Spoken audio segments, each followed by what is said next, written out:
The accidental eavesdropper. The scent of petunias and damp earth usually soothed Barnaby.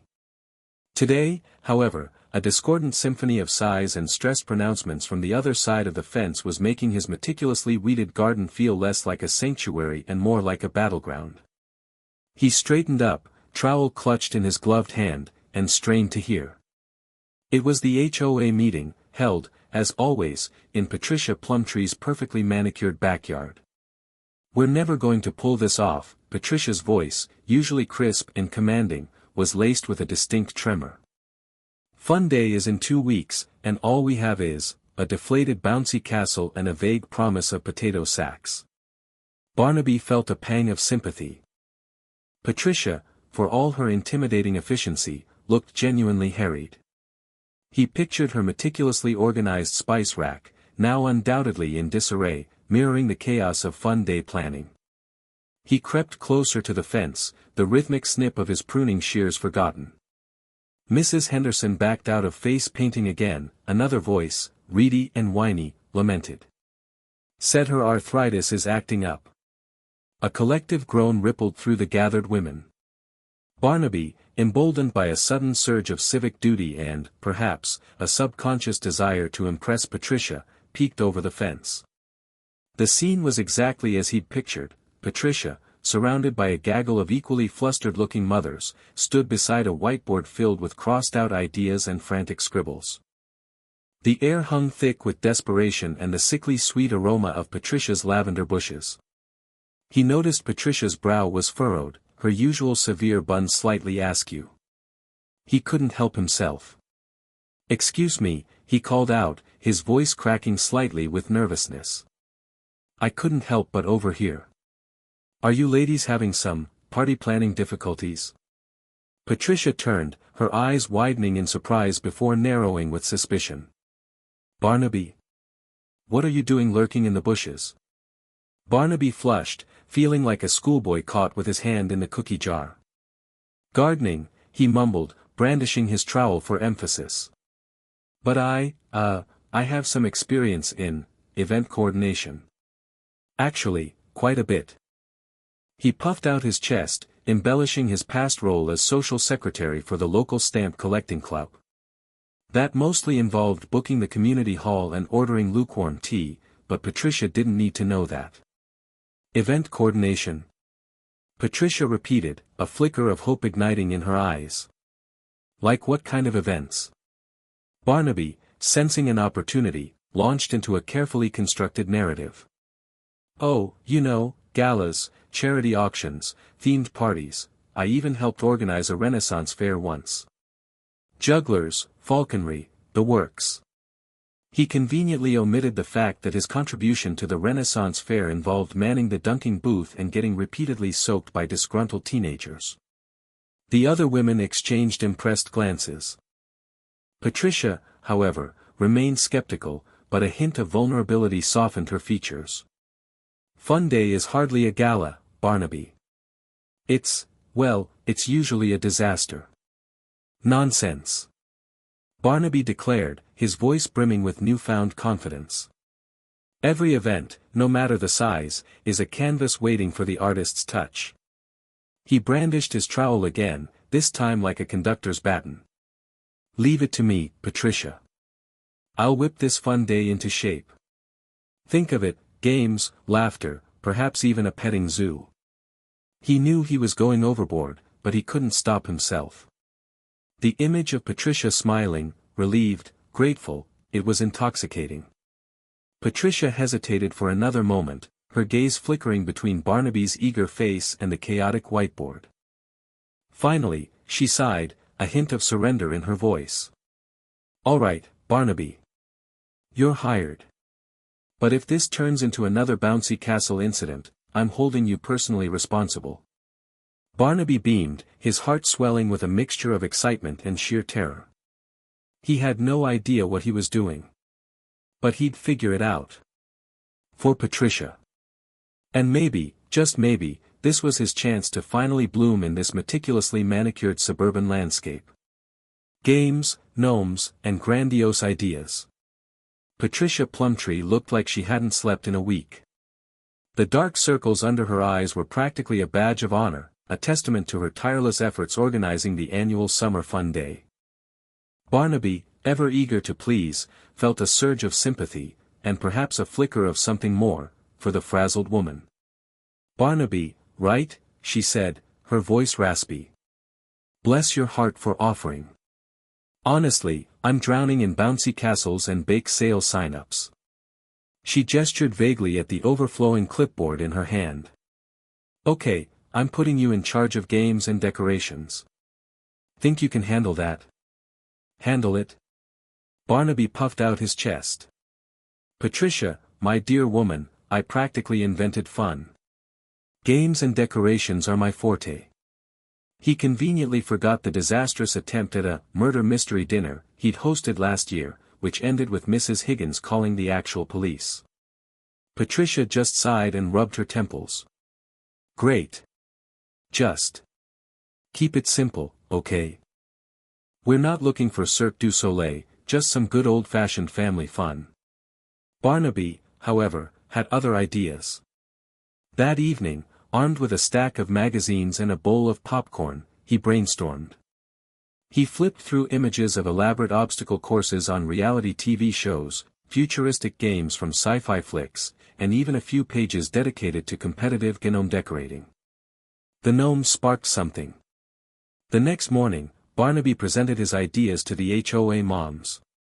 They sat around Patricia's kitchen table, sipping lukewarm coffee and looking skeptical.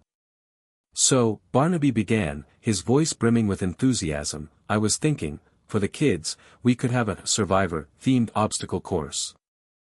With mud pits, rope swings, and a final challenge involving coconut cracking."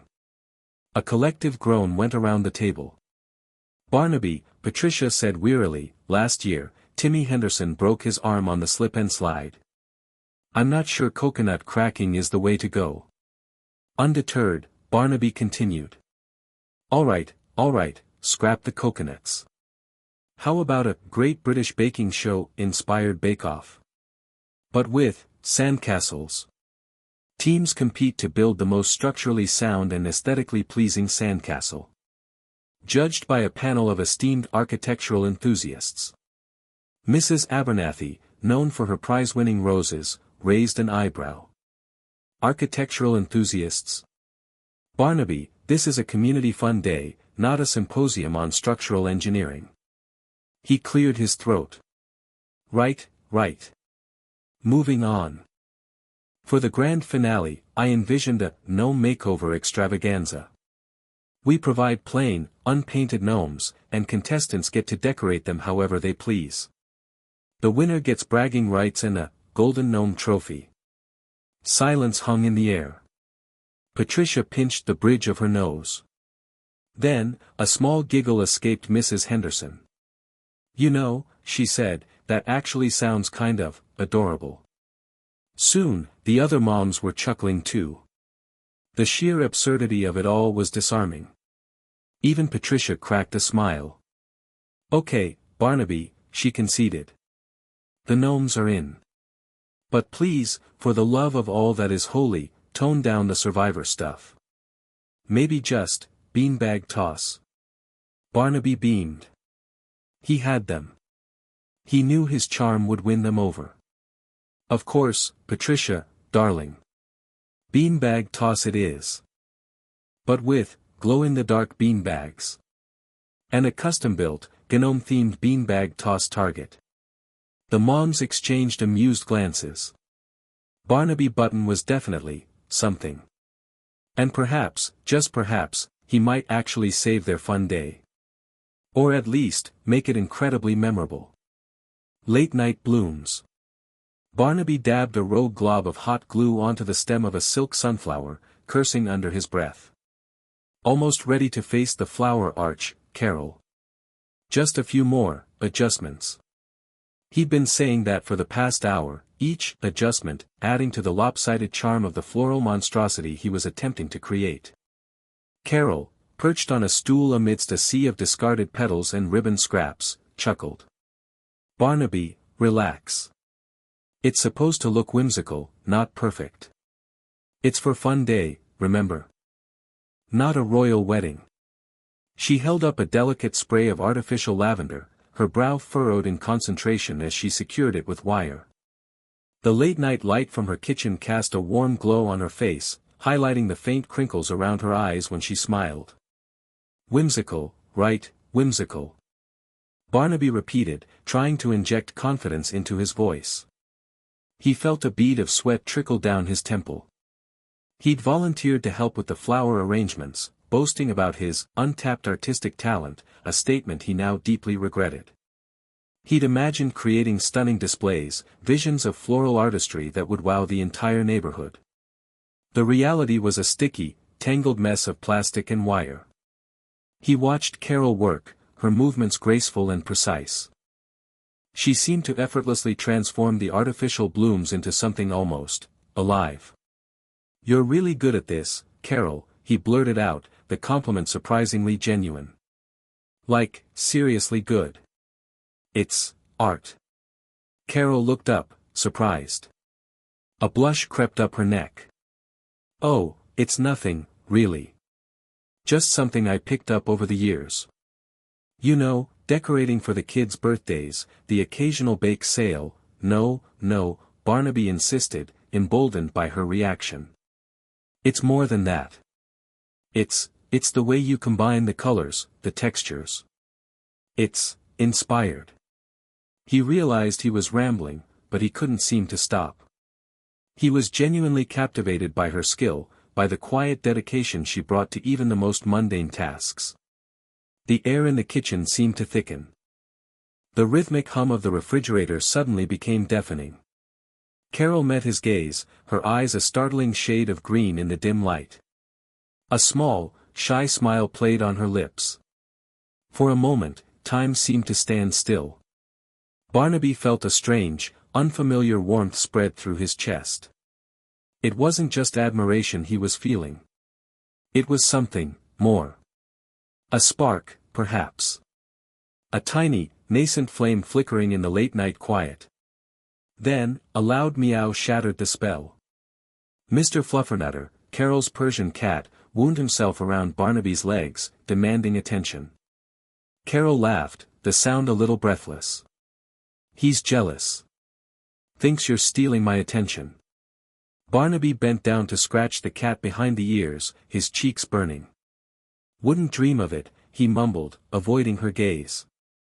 The moment had passed, leaving behind a lingering sense of awkwardness and a faint, unsettling tremor in his hands. He looked back at the flower arch, its lopsidedness now seeming even more pronounced. He had a feeling Fun Day was going to be a lot more complicated than he'd anticipated. Fun Day frenzy. The air vibrated with shrieks of laughter and the rhythmic thud of beanbags hitting plywood. Barnaby, flushed with exertion and a surprising sense of accomplishment, surveyed the scene. His meticulously crafted, toss the tater, game was a resounding success. Even Mr. Henderson, usually a grumpy presence, was chuckling as his granddaughter squealed with delight, managing to land a particularly plump potato directly in the center hole. Patricia Plumtree, her usually severe bun slightly askew and a smear of face paint on her cheek, hurried towards him, a clipboard clutched in her hand like a lifeline. "Barnaby. You're a lifesaver. A literal lifesaver. I thought this Fun Day was going to be a complete disaster. But look. Everyone's actually having fun." Barnaby beamed, puffing out his chest a little. "Well, I did say I had experience with event planning." He conveniently omitted the fact that his experience consisted primarily of organizing Dungeons and Dragons campaigns in his parents' basement. The "Dunk the Dad" tank was doing brisk business. Several of the neighborhood fathers, looking simultaneously mortified and amused, were taking turns sitting on the precarious perch, bracing themselves for the inevitable splash. The scent of hot dogs grilling mingled with the sugary aroma of cotton candy, creating a heady, nostalgic perfume that filled the park. Suddenly, a phalanx of HOA moms descended upon him, bearing trays laden with homemade goodies. Mrs. Abernathy, notorious for her passive-aggressive gardening advice, pressed a plate of still-warm chocolate chip cookies into his hands. "Barnaby, dear, these are for you." You've done such a wonderful job. We were so worried this would be a flop. Mrs. Higgins, her voice unusually soft, offered a plate of lemon bars. Honestly, we couldn't have done it without you. Patricia was about to have a nervous breakdown.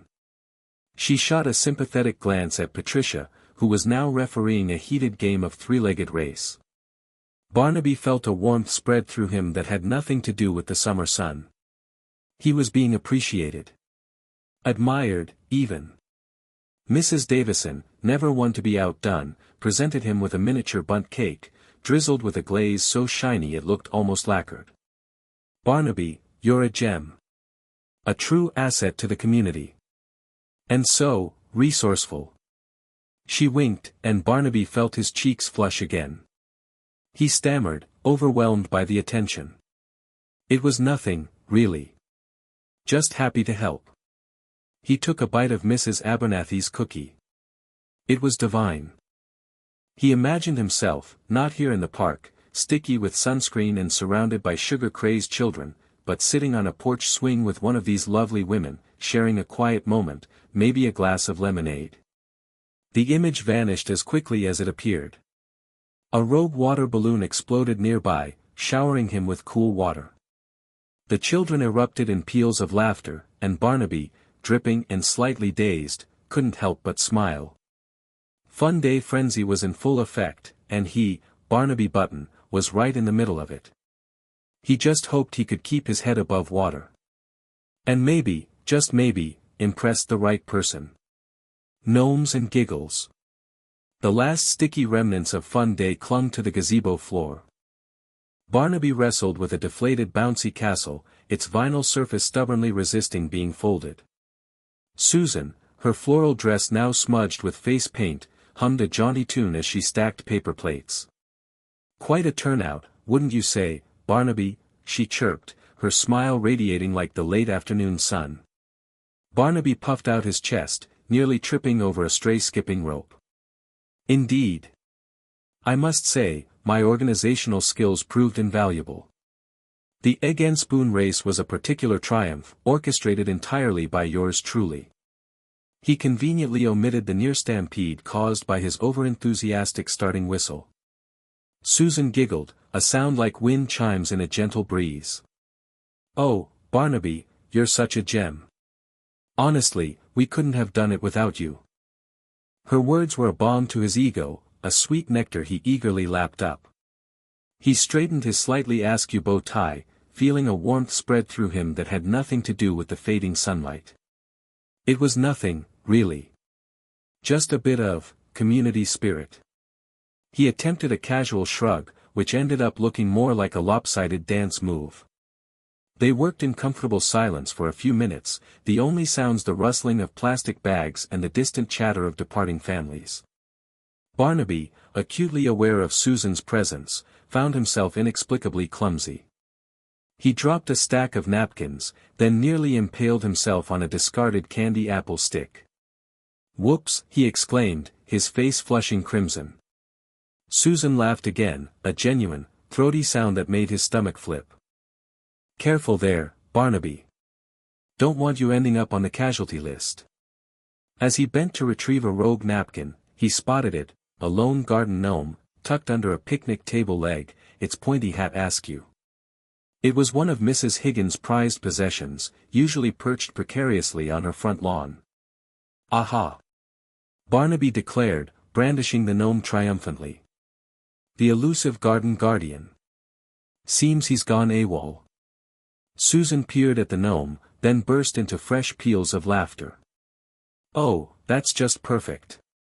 He looks like he's had one too many dandelion wines. Barnaby chuckled, a genuine, unforced sound.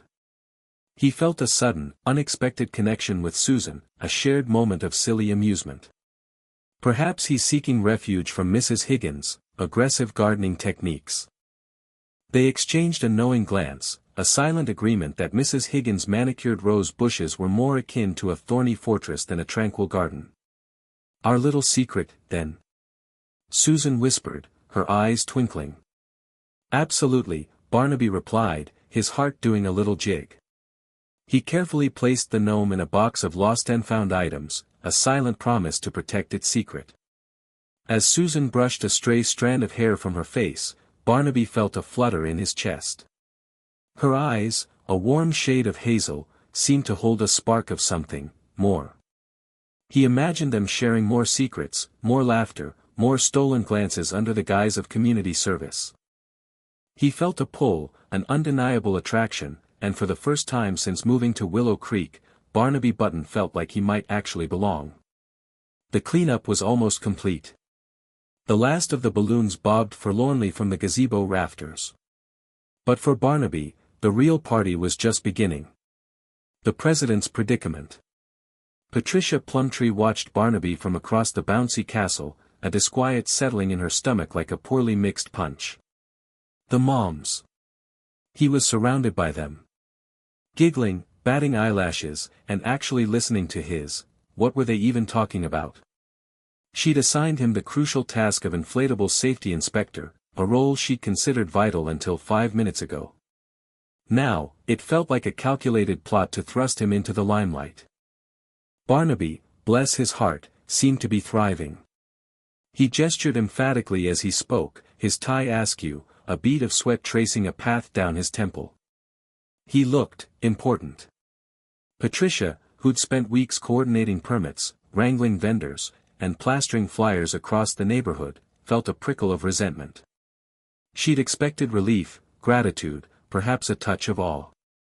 Not this. Later that evening, after the last child had been pried from the face painting station and the remnants of potato salad scraped into a bin bag, Patricia found herself inexplicably drawn to the HOA bylaws. She'd memorized them years ago. Still, something felt amiss. She picked up her phone. "Barnaby," she chirped, trying for a tone that was both casual and faintly burdened. "Patricia.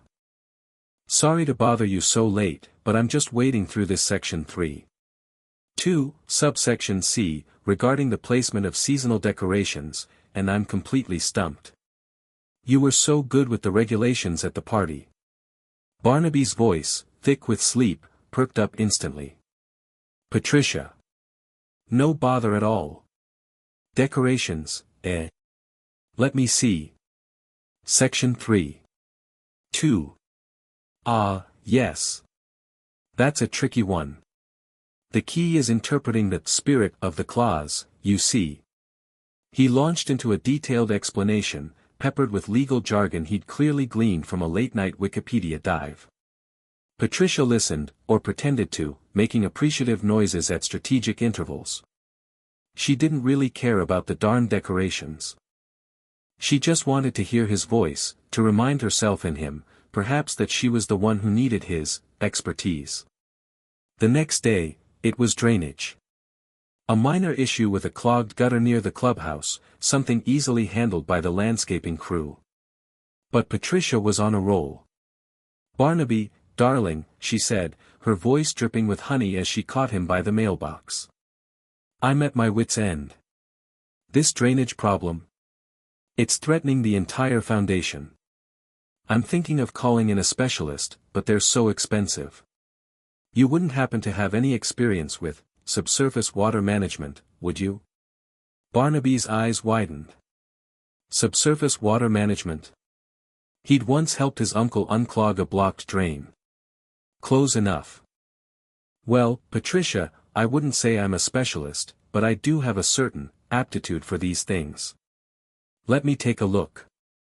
He spent the next hour poking at the gutter with a twig, offering pronouncements on soil composition and capillary action. Patricia hovered nearby, feigning rapt attention. The other moms, noticing the tableau, began to glance their way, a flicker of something, curiosity, envy, in their eyes. Patricia smiled, a small, satisfied smile. Barnaby was hers. At least, for now. Bake-Off blues. The air hung thick with the cloying scent of sugar and simmering resentment. Barnaby, sweating in his ill-fitting apron, adjusted the crooked, official judge, badge pinned to his chest. The annual HOA bake-off had commenced, and the cul-de-sac resembled a battlefield disguised as a picnic. Patricia Plumtree, her smile sharp enough to cut a lemon meringue pie, presented her masterpiece, a towering croquembouche, each cream-filled puff meticulously dipped in caramel. "Barnaby, darling," she purred, her voice dripping with honey, "I remembered how much you admired the ones they make in Paris." Barnaby's eyes widened. He'd once mentioned seeing a picture of one in a magazine.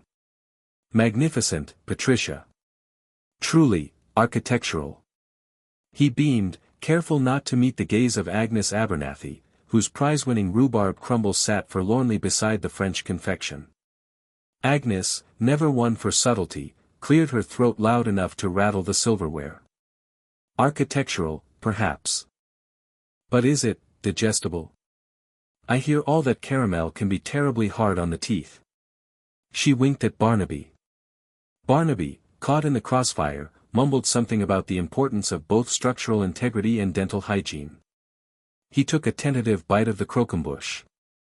The caramel was indeed rock solid. The tension ratcheted up another notch when Dolores Dimwittle unveiled her chocolate decadence supreme, a cake so rich and dark it looked like it could suck light itself. It was decorated with painstakingly crafted chocolate roses. Or, rather, it had been. Now, several roses were missing, their absence masked by hastily applied chocolate shavings. "A rogue squirrel," Dolores explained, her voice tight. "Apparently, it has expensive tastes." Barnaby noticed Patricia discreetly wiping chocolate from her chin. Suddenly, a high-pitched whirring sound filled the air. The automatic sprinkler system, programmed with ruthless efficiency, began its afternoon cycle. A geyser of water erupted directly over the bake-off table. Screams pierced the sugary haze as mothers scrambled to protect their creations. Patricia, her perfect coiffure dissolving into a sticky mess, shrieked, "Barnaby! Do something!" Barnaby, panicked, lunged for the control panel. In his haste, he tripped, sending a nearby table laden with icing bags crashing to the ground. He landed squarely in a vat of bright pink buttercream. He emerged, spluttering, a walking, talking, pink-frosted disaster. He looked at the ruined cakes, the drenched contestants, and the increasingly hysterical Agnes, who was now attempting to beat off the sprinkler head with her prize-winning rhubarb crumble. Patricia, however, saw opportunity. Smiling sweetly, she grabbed a stray icing bag and piped a delicate pink rose onto Barnaby's cheek. "There," she declared, "you're the sweetest creation here, Barnaby." Agnes and Dolores exchanged glances. The bake-off was ruined, but the game, it seemed, was far from over. Confessions and community. Rain lashed the gazebo, each drop a sharp, insistent drumbeat against the roof that echoed the frantic rhythm in Barnaby's chest. Patricia faced him, arms crossed tight, a miniature pond reflecting the gray sky in the curve of her tilted umbrella. Damp tendrils of her normally perfect hair clung to her forehead, and her face, usually a mask of practiced composure, betrayed a blend of irritation and something deeper, something Barnaby couldn't place. He swallowed, his throat suddenly constricted. "Patricia, there's something I need to tell you." She arched a brow, a gesture laden with both skepticism and a hint of weary amusement. "I imagine there is. Given that the inflatable castle appears to be staging a coup on Mrs. Higgins' prized petunias." Barnaby's stomach clenched. His intention had been to impress, to finally shed the image of the retiring neighbor preoccupied with his ferns. He'd envisioned himself as the events maestro, bringing joy and camaraderie to their quiet street. Instead, he'd unleashed utter pandemonium. "The truth is," he blurted, I'm not actually an events maestro." The admission hung, heavy and sodden, in the air. Patricia's expression remained unchanged. "You're not?" she finally responded, her tone surprisingly even. He shook his head, a flush of shame rising in his cheeks. "I saw the neighborhood post and I wanted to contribute. I skimmed some articles, watched a few online tutorials. I thought I could manage, but I'm clearly out of my depth." He braced himself for her scathing reply, the sharp words he knew she possessed. Instead, a sigh escaped her lips, a sound carrying the weariness of the entire downpour. "Barnaby," she began, her voice losing its customary edge, "do you realize the pressure I'm constantly under? Everyone expects me to have it all together, to orchestrate perfection. Flawless gatherings, record-breaking bake sales, the quintessential suburban dream. And sometimes," she confessed, her gaze drifting toward the submerged croquet court, "I feel like I'm drowning in expectations." He looked at her then, truly saw her, and glimpsed the vulnerability hidden beneath the polished veneer. It was a revelation. He'd always perceived her as an unstoppable force, a whirlwind of efficiency and ironclad self-assurance. "I foolishly believed I could shoulder it all," she continued, her voice barely audible. "I thought that with enough effort, I'd finally earn respect. But all I've managed is isolation. I've lost sight of community." An idea flickered in Barnaby's mind, a fragile spark in the deluge. Perhaps we could collaborate," he ventured. "I may lack expertise, but I'm rather adept at problem solving. And you understand what this neighborhood truly craves." Patricia met his gaze, a glimmer of hope igniting in her eyes. "You really believe so?" He nodded, his own hope gaining strength. "We can't reverse the bouncy castle escapade, but we can salvage the day. We can clean up, offer our apologies to Mrs. Higgins, and perhaps even resurrect the festivities." A tentative smile blossomed on Patricia's face, dispelling the gloom. "Very well, Barnaby," she responded, extending her hand. "Let's do it. Let's show them what we're capable of, together." Fun day restored. The rain, a recent memory, left behind a world washed anew. A timid sun emerged, scattering light across the waterlogged park. Barnaby, chilled despite his thin windbreaker, took in the sight. Bouncy castles, humbled and deflated, resembled collapsed titans, while picnic tables served as temporary ponds for adventurous ants. Patricia Plumtree, remarkably unscathed by the downpour, crunched towards him on the gravel, her voice ringing with purpose. "Right, Button," she declared, her tone sharper than usual, "Operation Fun Day Revival is a go. Now." Barnaby swallowed hard. "But, it's all a mess." Patricia scoffed. "A mess? Nonsense. This is raw material. We improvise. Think togetherness, Button, not ticket booths." She pointed towards a saturated patch of earth. "Behold, the future site of the earthen art extravaganza. And those puddles? Ideal for an impromptu aquatic avian competition.